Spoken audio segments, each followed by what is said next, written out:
Well, everybody, we'll probably get started and we'll go ahead and kick off today's webinar titled Everything Visuals to Build Your Knowledge GPS, and greatly appreciate the folks at Contact Center Nova Scotia for being able to have us along. We greatly enjoy being part of both of those associations, the Contact Center Nova Scotia and Contact Center New Brunswick. And thanks to Marco and his team for being able to set this up and allow us to come in and speak to you all today. We're also going to be attending your gala coming up here in the next week or so, and we'll be sending a few people in to answer any questions anybody has from today's session. You know, we're really excited to talk to you all today because we do know that the industry, the contact center, the call center industry is definitely going through some changes like all organizations have in really the last decade. You know, we know that social and digital have really created sort of a very unique paradigm for our industry where, you know, we know the financial pressure really does come in most centers that we do work with. You know, we do know that in the industry, the call center space and customer service in general is usually seen as a cost center as opposed to a revenue center, which means it's usually under more financial pressure than other areas of the business. And then being confident about the service that we all deliver to our clients is also something that we know that our leaders are under a lot of pressure for. You know, we know new KPIs are being used. We know new technology is coming online. But, you know, how do we keep measuring the right areas of our business to make sure that we're raising and maintaining the high quality of calls and of issues that we do service for our customers? And then making sure that we're focused on productivity as well. You know, we know our customers see sometimes savings as up to 50% improvements in agent productivity. So, you know, how can some of these changes in the way we look at the way we organize our knowledge and use visuals and leverage visuals as a way of being able to find knowledge and create this GPS, this knowledge GPS that we help our customers with, and being able to help achieve hopefully positive answers to these three questions. Because we do know that the main challenge of getting all the amazing information in not just one person's head, because we do know that it does take a village and there's a lot of great experience on our teams. So how do we get the amazing information that's in the heads of our best trained people and get into the heads of our new agents? You know, it's always this problem of human knowledge sharing, as we call it. So, you know, we do know that areas of training are going through a bit of a revamp right now, where there's more learning by doing. You know, but how do you make that transition? It can be challenging for some. We do know that we try to keep our standard operating procedures up to date and as interactive as possible. And then when there are a need to rely on documents, then making sure our knowledge base is up to speed, and we're making sure that people take ownership of the information in those knowledge bases so that it's easy to find. We know that doing any one of these areas and being able to ensure consistency with the end experience we deliver our customers can be very hard. We know that doing all three of these can be extremely difficult, because we do know that as things have changed in the last decade, really driven obviously by that smart device in our pocket, that things have changed. And not only the way we interact with each other and the world around us, but digital, social, and this mobile transition that we've all made in the last 10 years has also dramatically changed the way we interact with information. You know, it's become much more visual. You know, we know the way we learn about brands and the way we learn about just about any topic. If it has a visual component, it's absorbed much quicker and retained at a higher degree and a higher percentage. Whether it's buying products, expressing feelings, even the last few jobs I've been able to gone out, I've relied on my social and digital networks and being able to get those new jobs. Now, the modern customer has a tendency to be a little bit more of a fickle beast. I'm sure a lot of us have seen those hashtag fails on social media, where we do know that a happy customer might only tell up to 4 to 6 of their peers. But, you know, if the brand really does fail them, you know, they will tell up to 15 people about a negative experience. I think the really interesting stat about the modern connected consumer is that 86% of us, you know, would be willing to pay more for a better experience. And a lot of this research, of course, done by the folks at McKinsey. And when they when I dove deeper into these reports, one of the really shocking stats that really showed me that there was a bit of a disconnect between the brand and the consumer was this one. You know, well, customers and companies that were polled, 80% thought that they were delivering this amazing, superior customer experience and this great service. Well, only 8% of customers feel the same way. That's not a small disconnect. That's not a factor of 1 or 2. We're looking at a factor of 10 here in being able to have that discrepancy between what the consumer feels they're getting and what the brand feels they're delivering. But how do we get here? I think there's a couple of things that we want to talk about and why there's such a discrepancy in these numbers. One, we might be relying on KPIs that might not give us a holistic picture of the relationship we have with the end consumer. And then it might even come down to a knowledge problem. We know that so many of the customers and prospects that we do talk to have these similar problems of, people hate writing stuff down. As humans, let's face it, if we're not incentivized or given the right knowledge or the right technology, we will resort back to the path of least resistance. And some of these human behaviors, if they aren't corrected, can be detrimental to the experience we want to create for our end customer, because of things like not wanting to write everything down we might need to share that information. We, as creatures, we do love to impart wisdom just by talking. We all know what it's like to hit the second or third page of Google when we're looking for something. We'll probably drop that and pick up the phone and call a friend, or we might even hit Facebook and ask our friends on their advice for their help on what we might be looking for. And we know that these problems are compounded even more when you're an agent and you're on the front line and you have to put a caller on hold because you need to search in the knowledge base. And a lot of times you might not find what you're looking for in the first go. You might end up with a couple hundred results, especially if you're new, not knowing all the acronyms and terminology that you need to know to solve these issues can obviously compound that.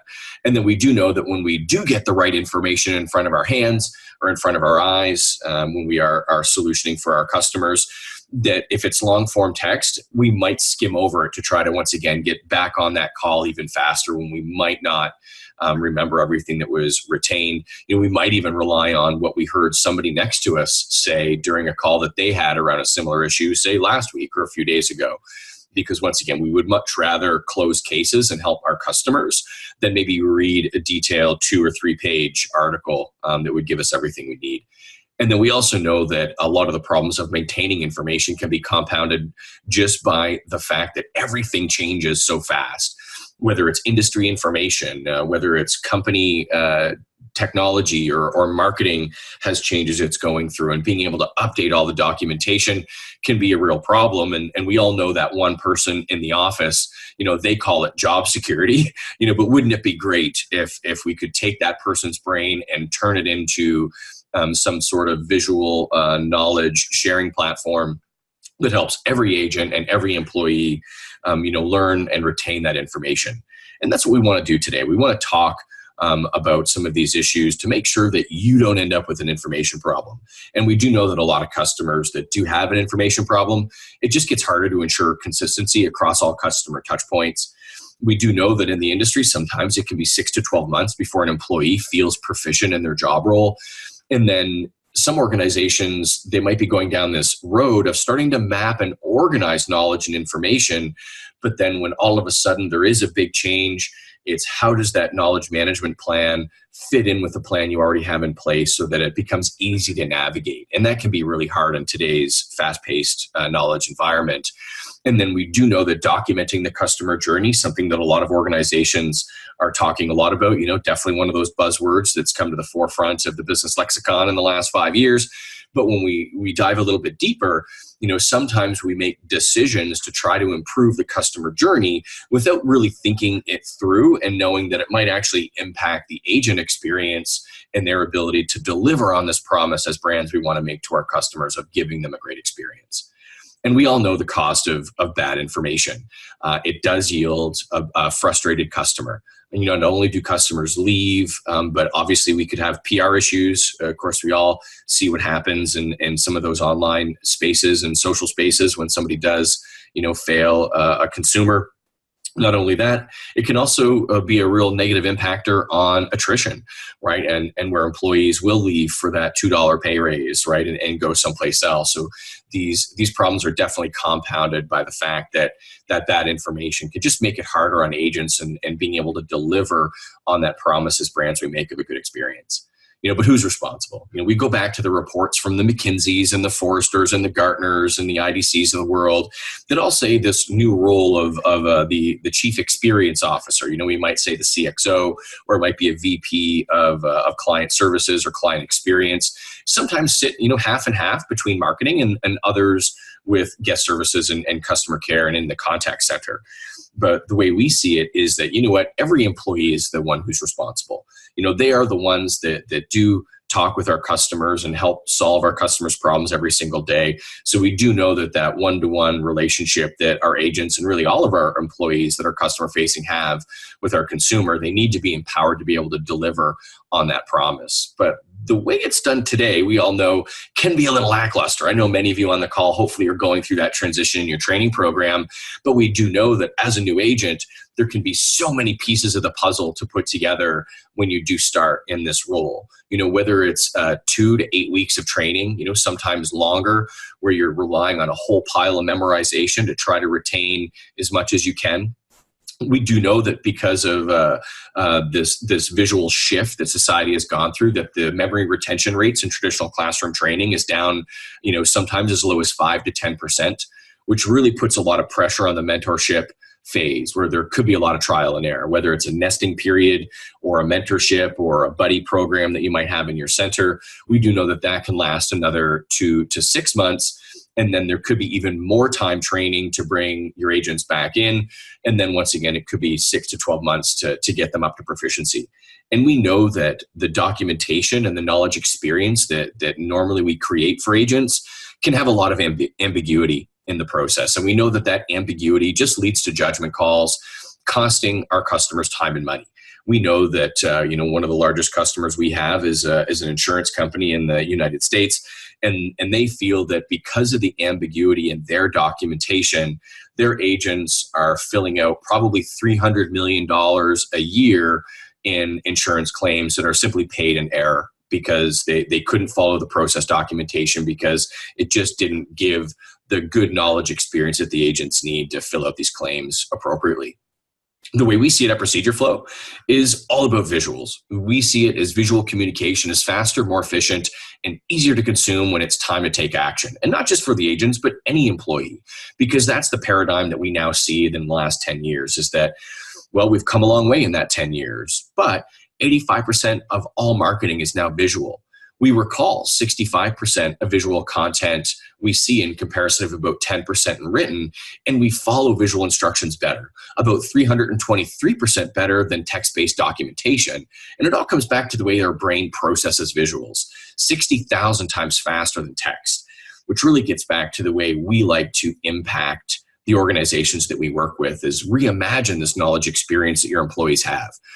Tailor the technology to your processes and your procedures, making it highly visual, easy to navigate, giving you 24/7 accessibility with offline backups so that as changes are made, your employees can actually help you make those changes if you've decided that they've been proficient in user management. Very easy for them to suggest changes, whether it's correcting something small like a grammatical error or perhaps a whole new process on how to shorten average handle time. Now, our methodology is pretty simple. What we want to do is start with that better knowledge experience and create that visual knowledge GPS system that's there for your agents. And we know that when agents find the right information at the right time, every time, it's not just their experience that improves, but now they finally have the right technology and the right knowledge and being able to capitalize on that promise the brand makes to the customer of a better experience. And we can definitely greatly improve the customer experience as part of this methodology that we do deploy for our customers. There's really 3 keys to the way we do work with our customers and achieve success together. 1, hacking into the way the brain processes visuals with these small hyperlink flowcharts. And don't worry, you'll see it in a demo today here in a few minutes. We also know that the persona that makes a great customer service agent might not be the most technically savvy in the organization. So we wanted to make procedure flow extremely IT lightweight and easy to use so that there's no barriers to entry and adoption for anyone on your team, and making sure we give that team collaboration model so that agents and leaders and anybody inside of the care organization has the ability to either suggest or make changes on their own, so that that brute force of being able to update and keep documentation up to date isn't as time intensive and isn't such a chore that we know a lot of our customers suffer through today. Now, when we go through this exercise, the way we really see it is that we reorganize the relationship between your agents and your customer. We take all of those pieces of the puzzle that were so hard to get retained through traditional classroom approaches, and procedure flow becomes your knowledge GPS, where we really do rely on procedure flow to be a continuous learning mechanism. So the more you rely on procedure flow, the more you learn, and then you have the team collaboration, because we do know the only constant being change. And then when that change is made, your leadership has the ability to approve those changes very quickly, so that as your agents are using procedure flow and as information changes, they're kept right up to speed. No need to take them off the floor, maybe do large retraining sessions when there is a major change. Maybe it's just a quick side to show them some of the new entry points and the new ways that you've built this new process into procedure flow. So a great way to have that just-in-time knowledge delivery to once again allow your agents to focus on the caller and provide that great customer experience. And that's the way we see the power of visuals, is being able to create those customer heroes faster, confident agents to deliver on that experience, and then take the brains of your top performers and turn them into these small hyperlink flowcharts so that every agent can perform at their level, and then also help your team transition if you're in the process of doing so, moving from maybe traditional classroom training approaches or maybe a more traditional training approach, and start doing more learning by doing, so that it's very, very easy for your agents to retain information. And since Procedure Flow was born inside of Innovatia, a technical business processor in St. John, New Brunswick, we do know that we enable better outsourcing relationships for those of you on the call today who do have those relationships in your organization. We do know that learning by doing has really transformed a lot of training programs in customers that we do work with. Obviously, motivation. As humans, once again, we're very natural, we're very curious, and we love to perform tasks live and learn from doing. It does create more motivated and engaged learners. We do know that the memory retention rate is much higher. You know, we talked about before of traditional classroom training having a retention rate sometimes as low as 5 to 10%, and learning by doing sometimes as high as 75%. And obviously, if your agents are more proficient and they've learned more in the training process, and maybe they don't have to spend as much time in the classroom, hey, that's more time on the phones that you'll be able to save money and save costs. But I know that this is a pretty hard to look at if you're looking at this information for the first time. So where do you start? This is a great quote I love from Confucius. You know, I hear and I forget, I see and I remember, I do and I understand. So what we've done at Procedure Flow is we've created very easy 5 steps for anybody on this call today to get started and start to create your knowledge GPS for your agents, and really for any company who's looking to revamp the knowledge experience for their employees. We'll go through each step one by one, and definitely make time for questions at the end.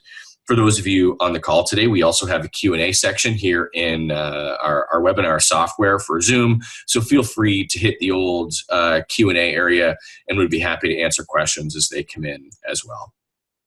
So when we think about step one is really about creating these high-level buckets for your call types, and obviously including a starting for that flow. You know, so it might be a simple greeting. You know, you might include a little hint here to open up your CRM or agent desktop, or maybe it's even just grabbing a pen and paper and being able to write down notes as you go along before you end the call. But really creating that first round of large buckets that your agents are going to be servicing. You know, whether it's canceling service, routing a call to another department, starting a service and actually setting somebody up with our product and or service, helping with billing issues, changing of service, or even changing customer data might be some of those high-level buckets you start with. But we all know that when you start to do these, you might actually map them out on a napkin or a piece of paper, and it might not look all that pretty when you start. This is actually taken from Micah. Micah's our VP of product.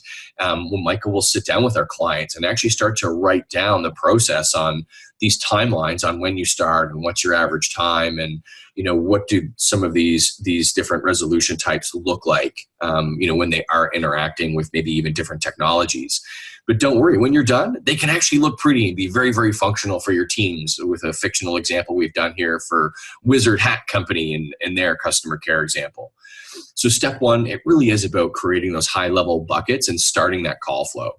Step two is then saying, okay, now if we're going to go ahead and create flows, we need to link to the knowledge articles that our team is going to need to be able to satisfy each one of these resolution types. So whether it's canceling service or routing a call, some of the larger buckets that we talked about before, then it's saying, okay, what is the documentation that we have on hand today that maps back to these high-level buckets?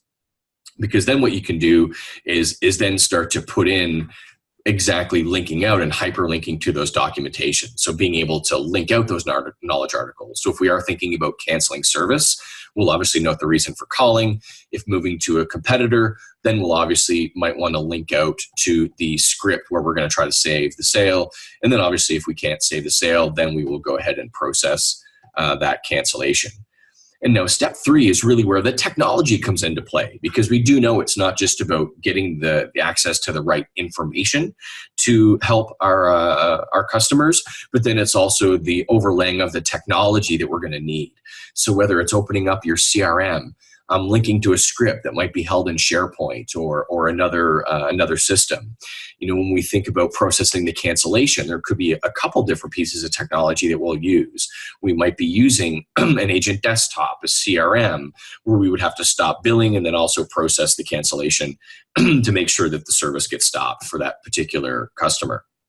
And step four is then saying, okay, we've sort of mapped out our large buckets. We've started to link a lot of our documentation to the resolution types for these calls. And we've started to link in and document all the different pieces of technology that our team is going to need.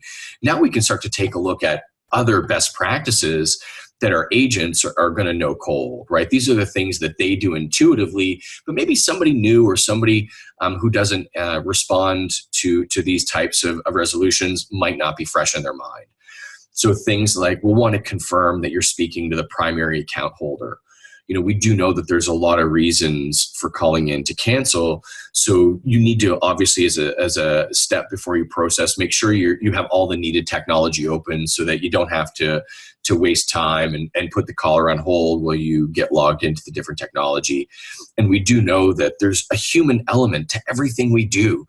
And sometimes simple things like this aren't done. If we think about canceling due to death, we do know that, hey, don't go to the save script, just process a cancellation, because no need to go through any undue stress there.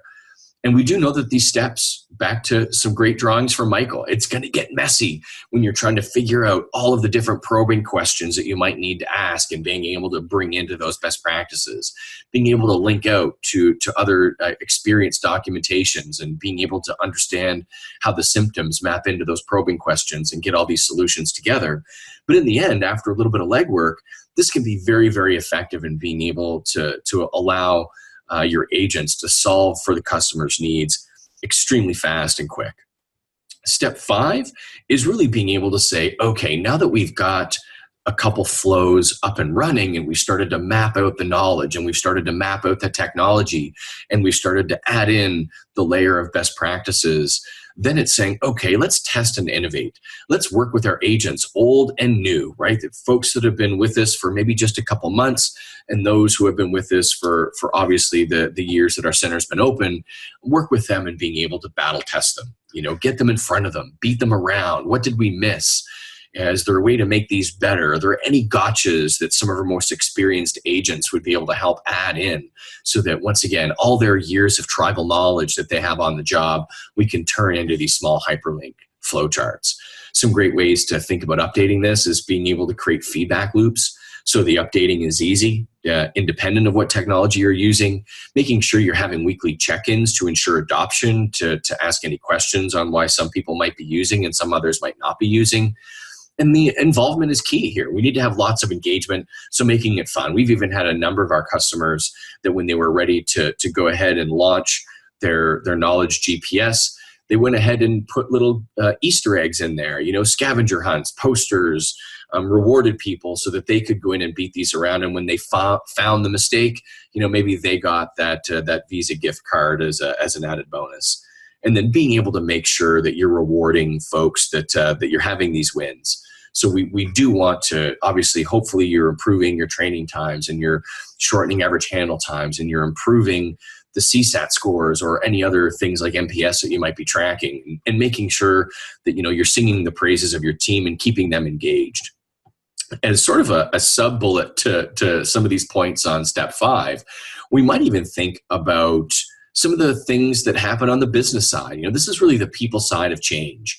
So when we think about getting buy-in from senior leadership, I know I've implemented technology at a number of different companies that I've worked for over the years. And I know when I have an executive sponsor who's sort of driving some top-down mandates for getting this technology up and running quickly, and having a senior level VP or somebody senior in your organization who's bought in and going to help bring this to life for your team, it can be very valuable in keeping the project within its time that you do need to roll it out on.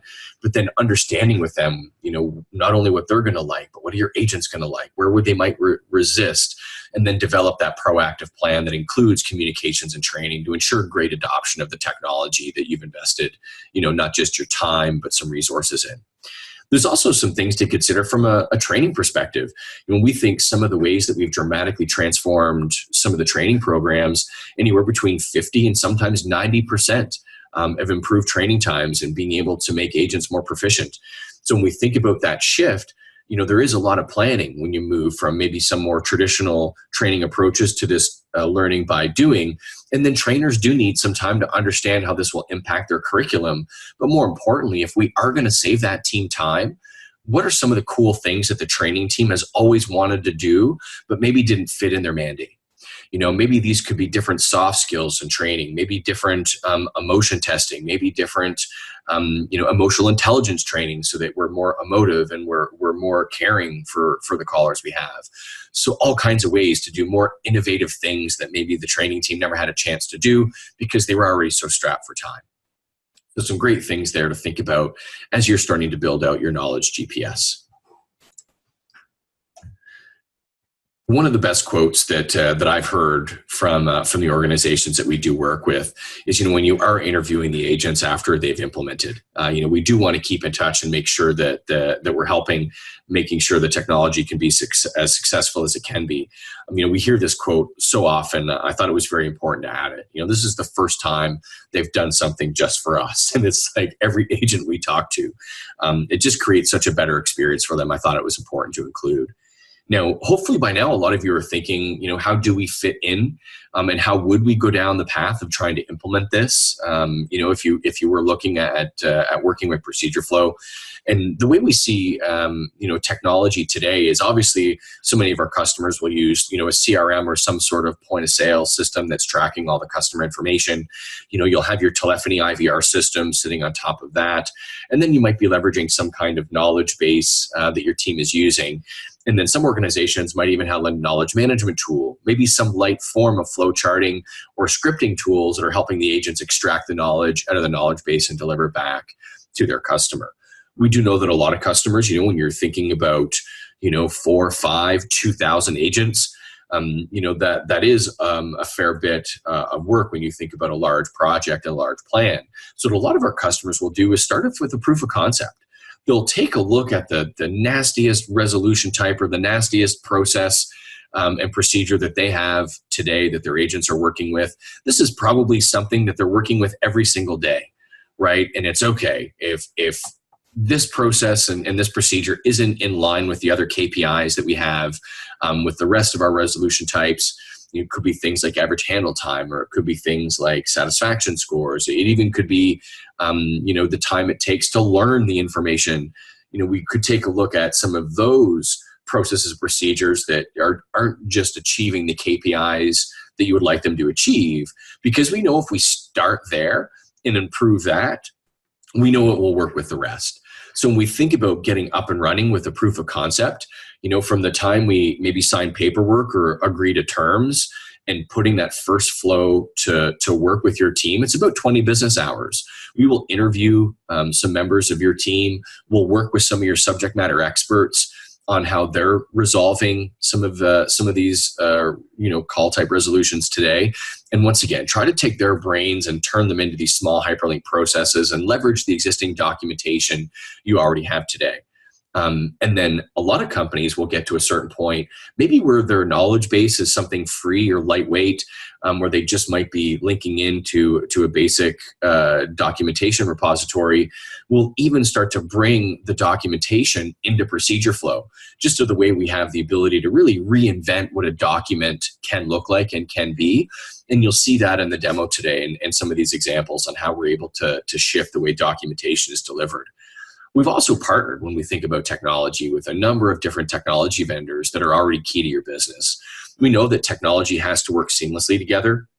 We already leverage URL linking inside a procedure flow, so it makes it very, very easy to link to any third-party system, but obviously with the partners that we do see on the screen, making sure that we are naturally ingrained into some of the technologies that you might already be using, can make it even easier and faster in being able to deploy and see the value inside a procedure flow. When we think about value, obviously it wouldn't be a good presentation without talking about customer success and the ROI that some of our customers achieve. Whether it's Medivie Blue Cross, MB Power, even Wyndham Worldwide, they're seeing that training saving times anywhere between 50 and 90%. Wyndham Worldwide used to have a 5-day training program that they literally cut down to a Monday morning, where they do the usual HR stuff that has to be signed off on that first day of the job. After they cover some company history and some more company information, they might take a coffee break. And then after coffee break, they log into their laptops and they start actually following agents, taking requests off a queue so they can follow along in their version of procedure flow and see how they use it to resolve some of these issues that are coming in on their queue. So a great way that their agents are doing that is they're following along, they're learning by doing, and then by Monday afternoon after lunch, many of them are able to actually go back to their seats in more of a nesting phase and actually start picking their own live questions off the queue and solving for their customers. So taking that 5-day training program and breaking it down into a Monday morning, a lot of advantage there. We do know, obviously, that when you create a better knowledge experience, it does allow average handle times to shrink. So a company like Eastlink really innovated on their documentation by bringing it into procedure flow. And when they first started in their first group that we worked with, it was more on their new hires, and we saw their new hires achieve based on previous benchmarks, a savings of almost 25% on average handle time, and even maintained a 13% savings in average handle time after procedure flow was rolled out to the entire team. And we do know that when we're able to give great information to customers faster, we're going to see those CSAT scores increase. But I think before is being able to put actually numbers on the savings. And we think about some of the ROI work we've done with Medivie and MB Power. They said, look, top level, you guys are saving us at least 5% on our operational costs. So for their 100 agent teams, you're looking at an annualized savings of about $265,000 a year. So a lot of great value there. And we think about putting actual numbers to that saving for a company like MB Power. This is the way this equated. Was when we think about getting them proficient faster, saving them almost 8 days, getting them on the phones 8 days sooner. So when we think about that training saved of 575 training days saved, that equated to obviously 3,800 extra hours on the phone. That not only reduced the training time from the agent's perspective, but then also the trainer prep time. So once again, another 720 trainer days saved. And all of that trainer and trainee savings also relate back to the travel costs and being able to put $123,000 back in the travel team's budget for their budgets that they were allotting for the training time. And they also reduced their mentor assist line. This was really neat. MB Power had an agent assist line that was getting roughly 7,000 calls a year. And after implementing procedure flow, they actually saw those 7,000 mentor assist calls go away. giving them 700 hours back on the phone. So a lot of ways in which we're able to measure success from our customers and achieve it for you and your team. Great quote from Rachel. I always like to talk a little bit about this is, the pressure on the agent side can obviously be coming from a lot of directions when you have somebody on the phone, but then a lot of pressure also comes from trying to find the right information and the stress of trying to find the right document at the right time. And once you use procedure flow, that stress goes away. They know if they leverage procedure flow, they're going to find the right information every time so that they can just focus on giving the best experience and the best service possible back to their customers. As an organization, we were born out of Innovatia Technical BPO here in St. John, New Brunswick, over 20 years ago. When we started as a piece of technology, it was leveraging small hyperlink flowcharts to help the agents at Innovatia. So once again, they could achieve these kinds of savings. 5 or 6 years ago, Innovatia started to look at opportunities to sell the procedure flow technology to some of its customers. And over 4 years ago now, we spun out as our own separate organization with well over 60 clients across a number of different industries. And I think we're up to almost customers in 3 continents around the world. But I know what you're looking for, and that's to actually see the product in action. So I'm going to go ahead and switch screens here and actually show you a demo of how we're able to achieve these results for your team as well. I'm going to go ahead and bring up one of my screens here and bring it into play. There we go. Let's just snap that in. And so here's actually our internal instance of procedure flow. So this is the way we've built the product for our teams. So when we think about being a new hire, I started with the organization actually just right around a year ago. So when we think about starting as a new hire, I know from my time in the software industry that it could be quite a challenge getting up to speed in a software company. You might have a couple weeks of training, but then you also have a ton of seat rides, and being able to get all the best information out of people's heads can take 3 or 4 months before I'm ready to give a demo to my first customer. When I started at Procedure Flow, I was given my laptop, my login credentials, and I went in to do our employee onboarding.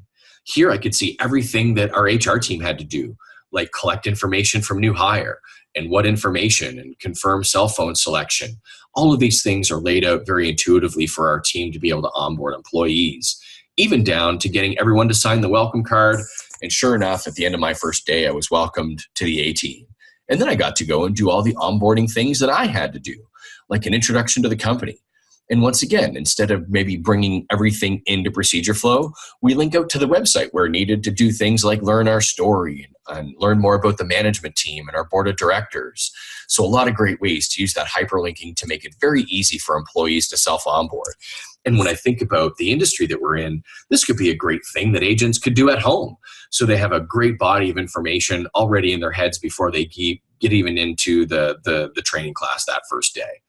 So as I processed this, it was, I think maybe at the end of 2 days, I was able to actually start practicing my first demo to our VP of sales.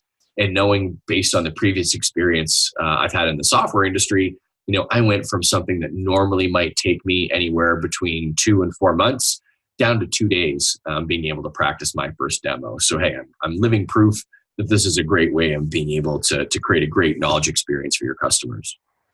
Now, if we think about this from the eyes of the agents and they're on the job, here's a couple great examples where we think about maybe something like a 311 center, maybe it is a health insurance company, a power utility, or even a telco.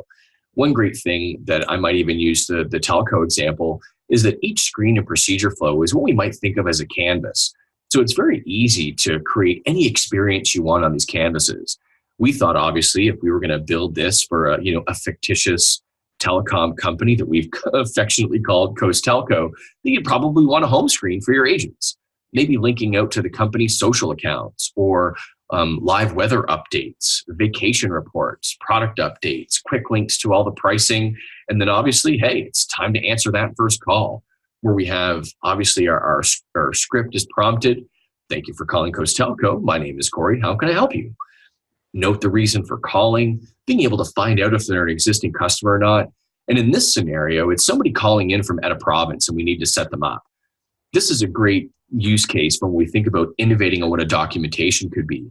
This investigate for a win back. This could be one of those scenarios where the agent would have to go in and find anywhere between a 2 and 3 page document and being able to really understand what a win back is. But in procedure flow, I can take all of that great information and break it down into small digestible chunks of information so I can understand at a very quick glance what a win back is and how I can go back and actually process this, or even include links to videos, or even include a quick little GIF so it's a nice little visual to once again help me understand quicker and faster exactly what a win back is. Once again, this ensures that I don't have to keep my caller on hold for minutes at a time as I try to process these two or three pages of information. But now I might not even have to put the caller on hold as I quickly digest and absorb this information on my screen. And when I do actually process that new install, I can go through and gather all the customer information, and do a find and check for restrictions, and follow through all of this information very quickly so that it's very easy now for me to go ahead and process and install that order on my agent desktop, and maybe even link out to the different areas of the technology that I do need to be able to process this very quickly for our new customer who's moving into Nova Scotia. Pricing, we also might want to even think about some of these subflows in creating hot lists on the side. So it's very easy to take some of those frequent call types that we still might have a long detailed process for, that the agent would want to have those hot links, whether it's maybe for investigating for a win back, or being able to quickly navigate to the pricing page so I can help our customers in record time. Well, everybody, I greatly appreciate your time today. That was sort of a quick demo of the way procedure flow is leveraged inside of the organizations that we do work with. I'd happily be able to take questions if anybody has any. I know there are no Q&A in the queue as it stands right now, but happy to open it up for Q&A if anybody out there would like to ask a question. With any luck, I haven't bored you all to pieces on a Tuesday afternoon. I don't see any questions coming in. I would like to greatly thank everyone from CCNS joining me on the call today, and greatly appreciate Marco for being able to set this up for us. And we're very excited to be able to attend the gala coming up in the 1st of June. Oh, great, Marco, great question. Marco has a great question here. Do you offer this as a self-help for customers, and has this been done prior? So there are some things that we are looking at, Marco, and being able to offer this as a self-help. Now, one thing that we do know with our pricing model is that we do price based on users. So when we think about the self-help model on websites, it does sort of break our per user pricing a little bit, but we have been looking at this in detail, and we have done a couple one-offs. So if this, being able to create this as more of a portal for, on your website for customers so that they can self-help, these are definitely models that we're willing to investigate with our customers and see if we can't come to an agreement on what something like that could be.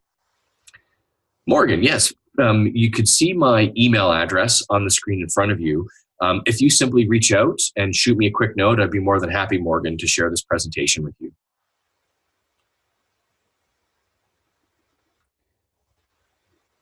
Any other questions, anybody? I know we sort of ran through a mountain of information in a very short period of time. I tried to be as efficiently with everyone's time as I possibly could. I hope everyone was able to learn something from today's presentation, and not just the way procedure flow works with the organizations that we do work with, but also how you're going to be able to take some of those 5 steps and use them in your own centers, and being able to help frame up a structure, for your knowledge GPS for your employees and your frontline agents. I greatly appreciate everyone joining us here today on this Tuesday afternoon. Have a lovely week. With any luck, the sun will stay out for at least a couple days. Thank you again for your time. Have a lovely week. Bye-bye.